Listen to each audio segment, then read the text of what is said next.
Adelante en KTVB en español hablamos con autoridades de una escuela donde la seguridad de los estudiantes se ha convertido en una prioridad ante la realidad de los tiroteos escolares. Y dan a conocer la identidad del hombre que murió tras un enfrentamiento con la policía. Le tenemos los detalles que causaron este incidente. El patrón se vuelve más inestable con lluvias y tormentas en camino. Les tendremos esos detalles en solo minutos. Gracias por estar con nosotros. Con eso damos comienzo a su noticiero local.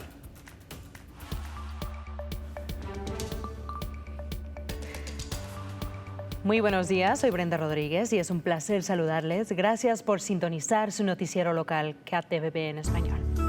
Empezamos con esto. En Estados Unidos, los tiroteos escolares se han convertido en una realidad cada vez más común, no solo en los últimos años, sino también en semanas recientes. Nuestra reportera Gabriela López platicó con autoridades escolares para conocer más sobre cómo enfrentan estas situaciones. Gabriela.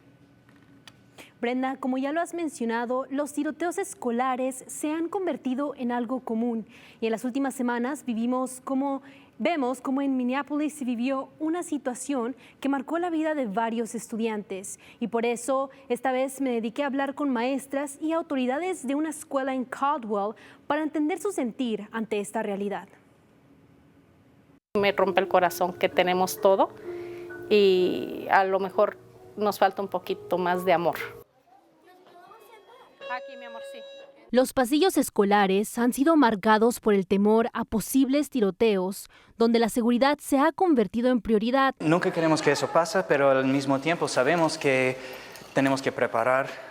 Esperamos por lo mejor, pero preparamos por lo peor. En lo que va del año 2025, se han reportado 8 tiroteos escolares a nivel nacional, según Edwick. Esto equivale a casi un tiroteo por mes. Para fortalecer la protección dentro de la escuela, Heritage Community Charter School en Caldwell ha implementado diversas medidas. Pues aquí estamos entrenando 3 veces al año. Los entrenamos en cerrar todas las puertas con seguro y que los estudiantes se quedan callados en las clases. Poniendo en marcha simulacros dentro del edificio. Y esto enseñamos para los niños que no salgan afuera de las clases, pero los maestros pueden continuar a enseñar a los niños.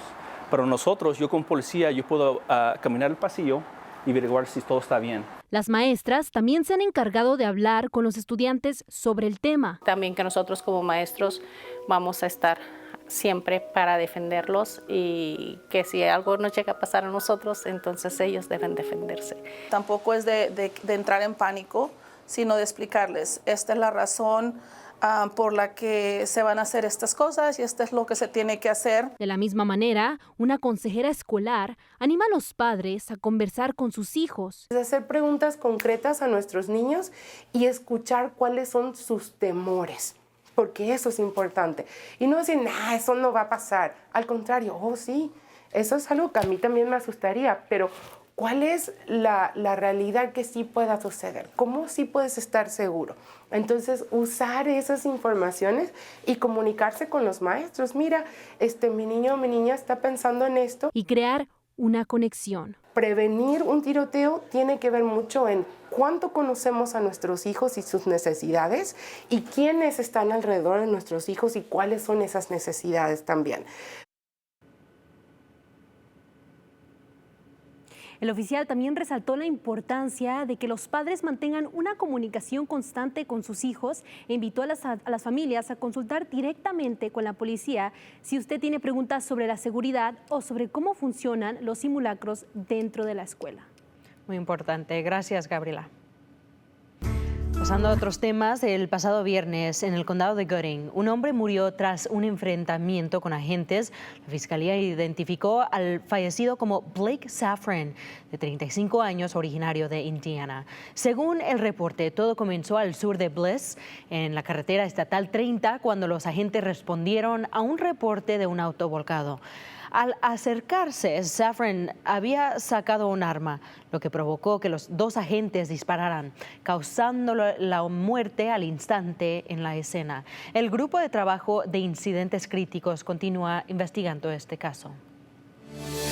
Durante el fin de semana, un acto violento se reportó en Eagle. Agentes de la policía de Starr respondieron a un informe de un secuestro en la zona de Foothills, cerca de la carretera 16. De acuerdo con la investigación, la víctima fue atraída con la promesa de una sesión de fotos, pero al llegar fue sometida y golpeada. El primer detenido fue Steen Lamb, de 22 años. Y el día de ayer, detectives arrestaron al segundo sospechoso, identificaron como Devin Larson, de 21 años. Ambos enfrentan cargos por secuestro en segundo grado. Canal 7, Noticias de Idaho. Es hora de su primera alerta meteorológica.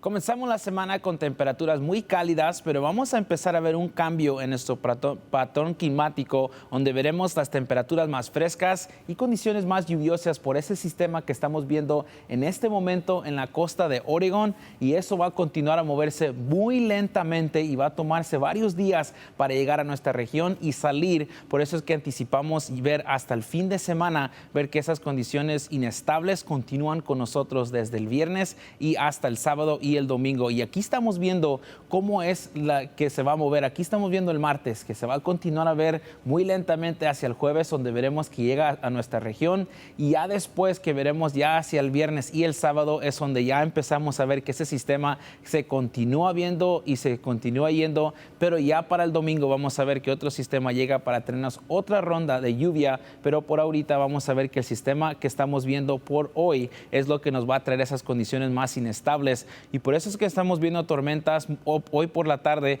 y eso van a continuar hacia mañana. Pero aquí estamos viendo nuestro modelo a futuro, donde nos anticipamos ver la lluvia hasta la tarde del miércoles, y aquí estamos viendo muy temprano. Nos vamos a adelantar un poco y llegar como a las 6, 7 de la tarde, aquí donde estamos viendo las temperaturas que se mantienen en los altos 70, y es cuando veremos la posibilidad de esas tormentas y la lluvia que lleguen a nuestra región. Ahora, lo que sí es posible que ciertos lugares sí vean la lluvia y otros lugares que no lo vean, aunque el sistema venga y llegue a ciertos lugares. Por eso es que estamos dando la advertencia que se estén preparados para la lluvia, pero si en su región no lo ve, es porque muchos lugares también no van a ver totalmente esas tormentas, y eso es lo que vamos a ver para el día, para el miércoles, el jueves y también para el viernes, donde empiezan a disminuirse las posibilidades de tormentas y vamos a ver condiciones más secas ya que nos adelantemos hacia el fin de semana. Ahora, aquí estamos viendo nuestro pronóstico extendido, donde están las temperaturas bajando aquí hacia los 70s. Eso van a continuar a bajarse ya que lleguemos al jueves y el viernes, y después vamos a ver que las temperaturas empiezan a incrementarse el sábado y el domingo, y aquí estamos viendo las posibilidades que regresan el domingo y el lunes, y vamos a continuar a ver que las temperaturas no se suben a los 80 y se mantienen en los altos 70.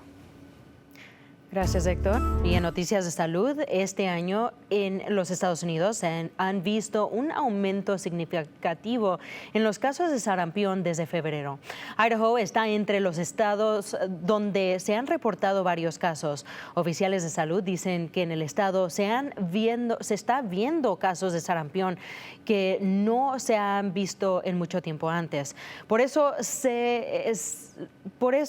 crece la preocupación ante un brote mayor de sarampión, ya que esta enfermedad puede llegar a ser muy contagiosa y los primeros síntomas son similares a un resfriado, pero también puede causar complicaciones graves como neumonía e inflamación cerebral, especialmente en niños no vacunados y en personas con síntomas inmunitarios comprometidos. Actualmente se han confirmado 3 casos de sarampión en niños no vacunados. Las autoridades sanitarias afirman que las bajas tasas de vacunación aumentan el riesgo de brotes, ya que aproximadamente el 95% de la población necesita ser inmune para evitar la propagación. Según el Centro para el Control de Prevención de Enfermedades, las tasas de vacunación en Idaho es el 80%. El sarampión es una enfermedad viral contagiosa que afortunadamente es prevenible. Se puede prevenir por una vacuna muy sencilla que se aplica cuando los niños tienen más o menos 1 año de edad, y la segunda dosis cuando tienen 4 años de edad, más o menos.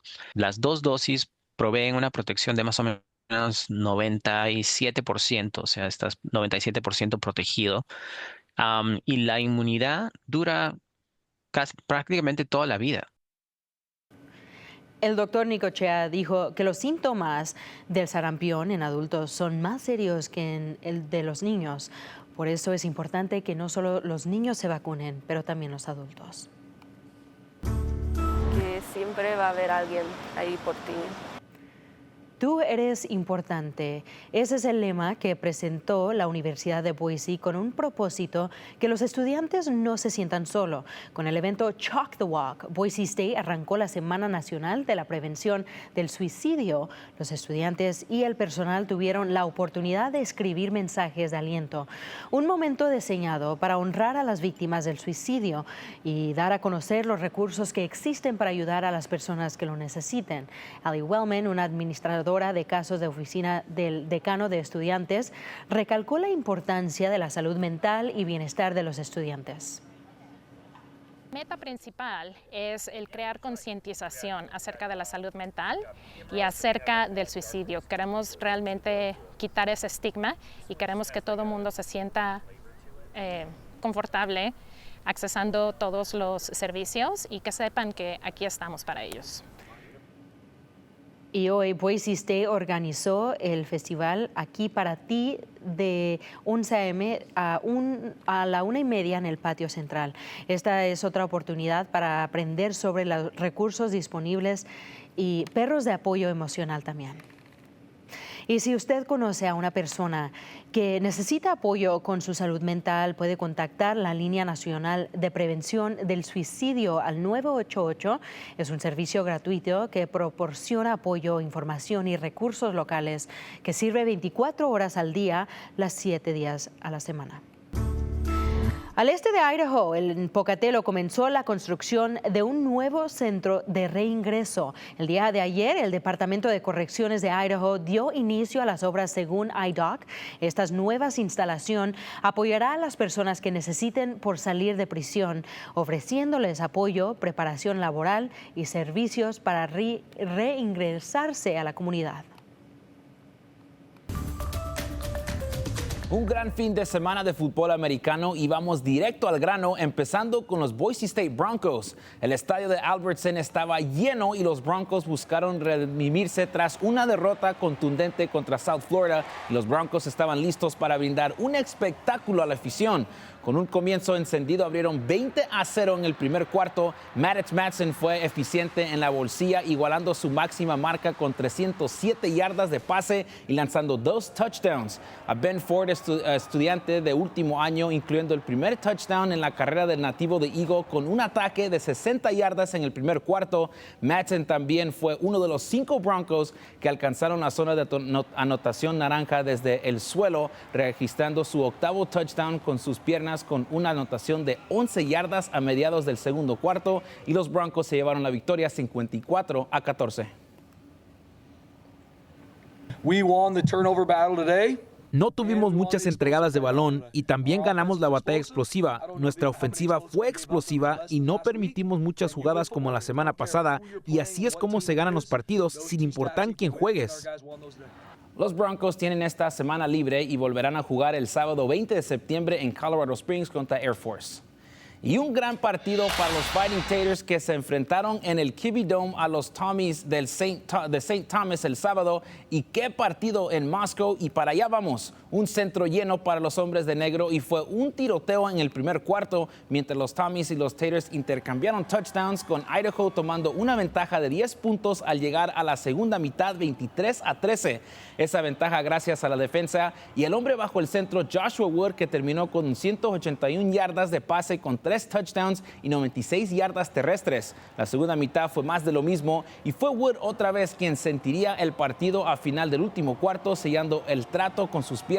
Una carrera de 59 yardas pondría a Idaho arriba por 14 puntos. Con 2 minutos, St. Thomas reduciría la ventaja, pero caerían a Idaho 37-30 con la victoria. La primera de los Taters intercambiaron touchdowns, con Idaho tomando una ventaja de 10 puntos al llegar a la segunda mitad 23-13.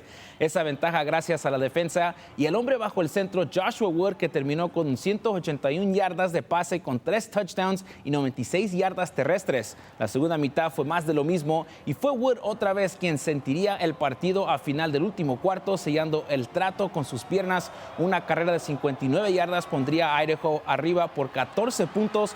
Con 2 minutos, St. Thomas reduciría la ventaja, pero caerían a Idaho 37-30 con la victoria, la primera del entrenador Thomas Ford al manos en Moscow. Los Fighting Taters elevaron su marca de 1-1 en su temporada. Volverán a la acción en casa contra Utah Tech el sábado 3 de septiembre a la 1 de la tarde y el partido complementará la celebración de los 50 aniversario del Kibbie Dome.